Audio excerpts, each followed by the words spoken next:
Hello everyone, स्वागत है आप सभी का आज के लेक्चर में। आज हम गणित का एक नया चैप्टर स्टार्ट करने वाले हैं और आज के चैप्टर का नाम है बहुपद। इस चैप्टर को हम पूरी तरह से पढ़ेंगे। आज का जो हमारा टॉपिक जो हमें आज पढ़नी है वो है एक चर वाले बहुपद के बारे में। तो चलिए बिना देरी किए इस लेक्चर को स्टार्ट करते हैं। चलिए अब फटाफट से मैं कुछ बीजीय व्यंजक लेता हूँ और उसमें से हम देखेंगे कि कौन सा चर है और कौन कौन अचर है। ठीक है, तो सपोज़ कीजिए कि हम बीजीय व्यंजक लिए 2a, एक 2a लिए, दूसरा -1/2a। ठीक है, इसमें जो ये दो है, ये जो दो है ये अचर है। क्या है? ये अचर। और जो a है इसके हम चर कहते हैं। ठीक है, उसी तरह -1/2 जो है ये अचर है। क्या है? अचर। ठीक है, और जो a है, जो ये a है ये चर है। आई होप समझ गए होंगे कि चर किसे कहते हैं और अचर किसे कहते हैं। अचर को a, b, c आदि से दर्शा सकते हैं। ठीक है, और अचर जो होते हैं, यानी अचर को हम इंग्लिश में कांस्टेंट कहते हैं, जो अपना रूप कभी नहीं बदलता। ठीक है, अब सपोज़ कीजिए हम एक 4 एकक वाला वर्ग लेते हैं। ठीक है, कितने एकक वाला? 4 एकक वाला। यानी कि इस वर्ग का भुजा जो होगी, सभी भुजा कितना होगी? 4 एकक की। तो ये 4 एकक, ये वाली भुजा 4 एकक, ये वाली भुजा भी 4 एकक, अब ये वाली भुजा भी 4 एकक और ये वाली भुजा भी कितना? 4 एकक। अब मैं अगर आपसे बोलूं कि इस वर्ग का परिमाप बताइए, तो आप क्या करेंगे? इसका परिमाप निकालने के लिए क्या करेंगे? 4 + 4 + 4 + 4, यानी चारों भुजाओं को जोड़ देंगे, यानी कि 16 एकक हो जाएंगे। ठीक है, इसका परिमाप 16 एकक हो जाएंगे। अब क्या इस वर्ग का परिमाप निकालने के लिए हम ऐसे भी तो लिख सकते हैं, परिमाप बराबर 4a। अब a क्या है? a एक चर है। क्या है? चर है। तो 4a यानी 4 इंटू जितने एकक की एक भुजा, यानी 4 एकक की एक भुजा है, तो यानी कितना हो जाएगा? 4 इंटू 4 यानी 16 एकक। अब इससे हमारा फ़ायदा क्या है ऐसे लिखने से? ऐसे लिखने से फ़ायदा ये है कि अब सपोज़ करो मैं 4 को हटा करके इस जो भुजा है उसको 5 एकक की कर दूं, सारी भुजाएं 5 एकक की कर देता हूं। ठीक है, तो अब क्या करेंगे? अब a की जगह पे अब 5 लिख दीजिए। ठीक है, तो 5 4 जा 20 एकक। तो अब इसका जो परिमाप आया वो कितना आया? 20 एकक। तो अब आई होप समझ गए होंगे कि चर क्या होती हैं और अचर क्या होती हैं। एक बीजीय व्यंजक ले लेते हैं। ठीक है, जैसे कि 2a + a², ये दोनों क्या है? बीजीय व्यंजक है। ठीक है, कोई भी बीजीय व्यंजक जिनमें चर का जो घातांक होती है अगर वो पूर्ण संख्या हो तो वो बीजीय व्यंजक को हम एक चर वाले बहुपद कह सकते हैं। ठीक है, तो इसमें देखिए चर का जो ये चर है और चर का घातांक कितना है? 2a में चर का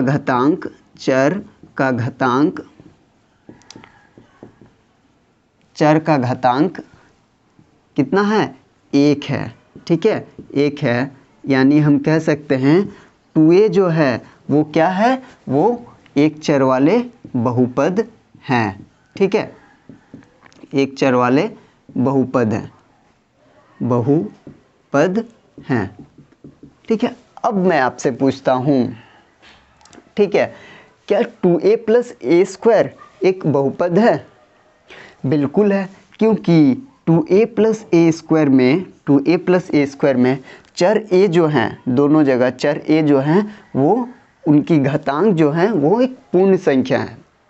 ठीक है, तो कोई भी बीजीय व्यंजक में चर का घातांक अगर एक पूर्ण संख्या हो तो उन्हें हम एक चर वाले बहुपद कहते हैं। अब मैं एक बहुपद लेता हूँ। ठीक है, एक बहुपद लेता हूँ, बहुपद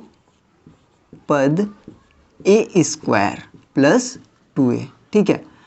अब ए स्क्वायर और 2a बहुपद में ए स्क्वायर, ठीक है, ए स्क्वायर और 2a जो हैं, ए स्क्वायर और 2a जो हैं ये बहुपद की पद कहलाती हैं, ठीक है। क्या कहलाती है? बहुपद की पद कहलाती हैं। अब मैं आपको एक बहुपद देता हूं जो कि है 3x square plus 4x plus 7। अब इसमें अब बताइए कि कितने पद हैं और कौन कौन से पद हैं, जल्दी से। भैया उसमें 3 पद हैं, तो सबसे पहला पद है 3x स्क्वायर, सेकेंड है 4x, उसके बाद थर्ड जो पद है वो है 7। वेरी गुड, आपने कहा इसमें कितने पद हैं? 3 पद हैं। तो पहला पद है 3x स्क्वायर, दूसरा 4x, तीसरा 7। कोई भी बहुपद में सभी पदों का कोई ना कोई गुणांक होती है, तो यह एक बहुपद है। इनमें x स्क्वायर का गुणांक हो जाएगा, x स्क्वायर का गुणांक हमारा है 3, ठीक है। उसी तरह x का गुणांक है हमारा, x का गुणांक कितना है?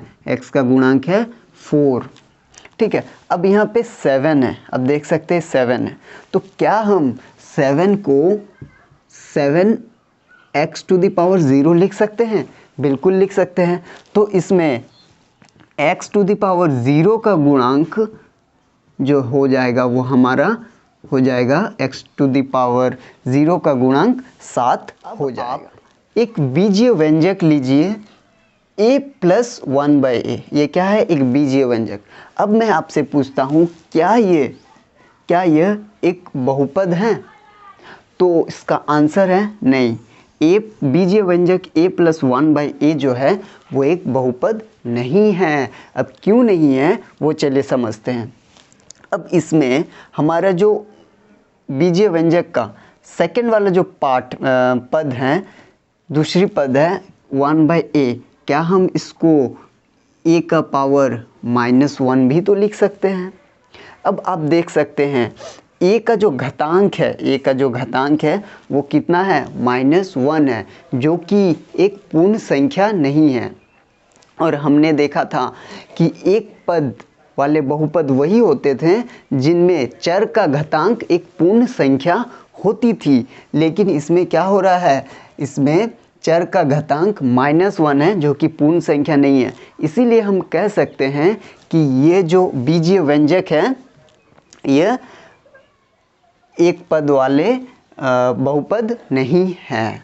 मैं आपको एक क्वेश्चन देता हूँ, वो क्वेश्चन है √a + 5। अब आपको बतानी है कि यह √a + 5 क्या यह एक बहुपद है? बताओ, जल्दी बताओ भैया। √a + 5 जो है वो एक बहुपद नहीं है, क्योंकि हम √a को a का पावर 1/2 लिख सकते हैं। यानी a का घातांक जो है वो कितना हो जाएगा? वो 1/2 हो जाएगा, जो कि वो एक पूर्ण संख्या नहीं है, जिसके कारण वो √a + 5 एक बहुपद नहीं है। Very good. अब जो √a आपने कहा कि √a को हम क्या लिख सकते हैं? a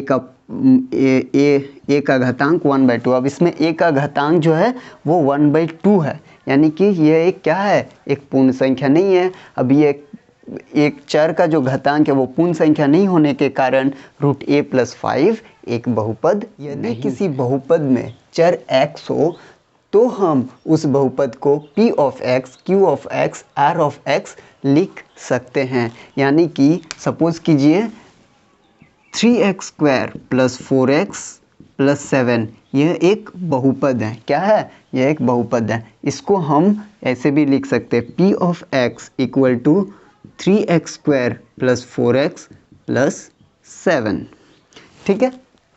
अब एक पद वाले बहुपद जो होते हैं, यानी कि एक पद वाले बहुपद को हम एक पदी कहते हैं। क्या कहते हैं? एक पदी। ठीक है, एक पदी कहते हैं। जैसे कि x square, 2x, 4x square. ठीक है, ये सब क्या है? ये एक पदी है। क्यों एक पदी कहेंगे इसको? क्योंकि इसमें सिर्फ एक ही पद है। ठीक है, उसी तरह दो पद वाले बहुपद को हम द्विपद कहते हैं। क्या कहते हैं? द्विपद कहते हैं। ठीक है, ये सब याद रखनी है।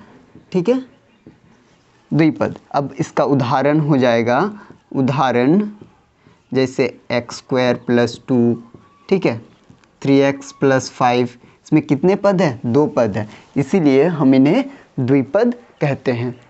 अब बिल्कुल उसी तरह 3 पद वाले बहुपद को हम त्रिपद कहते हैं। क्या कहते हैं? त्रिपद। त्रिपद कहते हैं। ठीक है, इसका उदाहरण हो जाएगा, त्रिपद का उदाहरण हो जाएगा 3x square plus 4x plus 7। इसमें कितने पद है? 3 पद है, यानी कि ये जो है ये त्रिपद इन्हें कहेंगे। बोलो, क्लियर है क्या? यस भैया।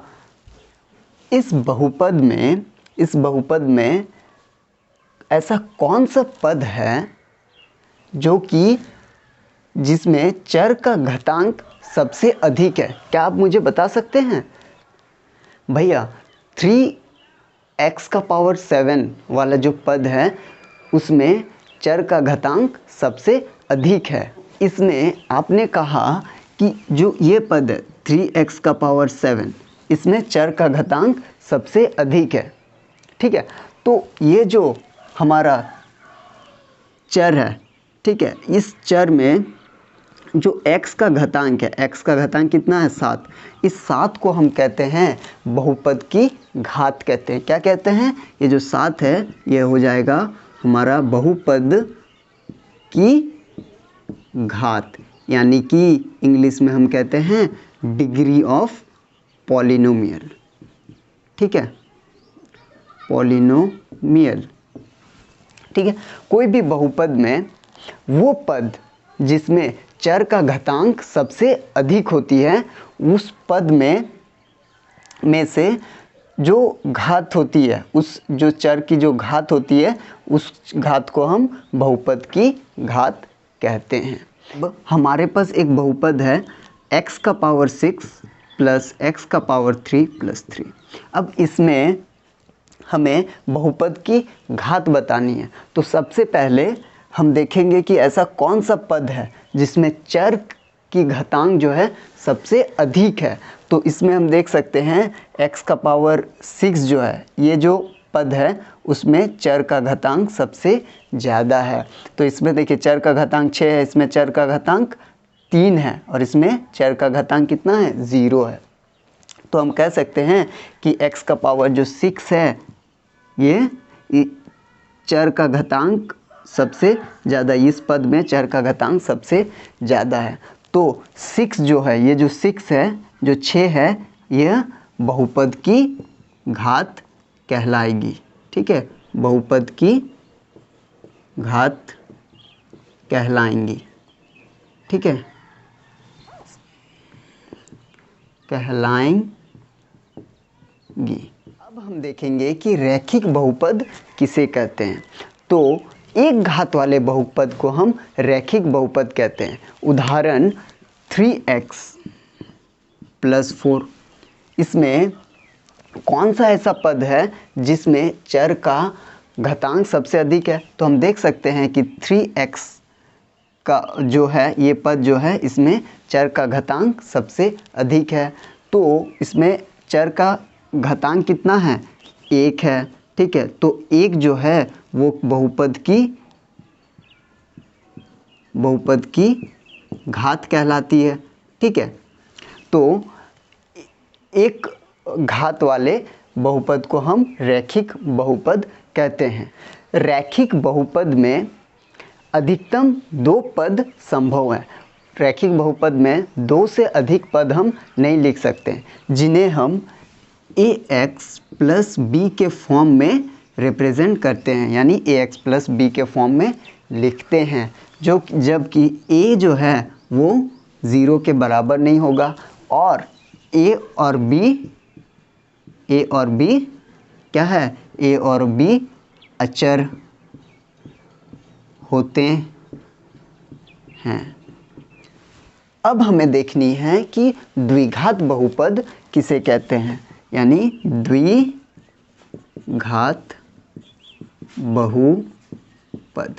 तो दो घात वाले बहुपद को हम द्विघात बहुपद कहते हैं। कितने घात वाले? दो घात वाले, ठीक है। जैसे कि उदाहरण है y² + 7, ठीक है। इसमें दो घात वाले बहुपद को हम द्विघात, इसमें घात कितना है? 2 है। इस बहुपद की घात जो है वो कितना है? 2 है।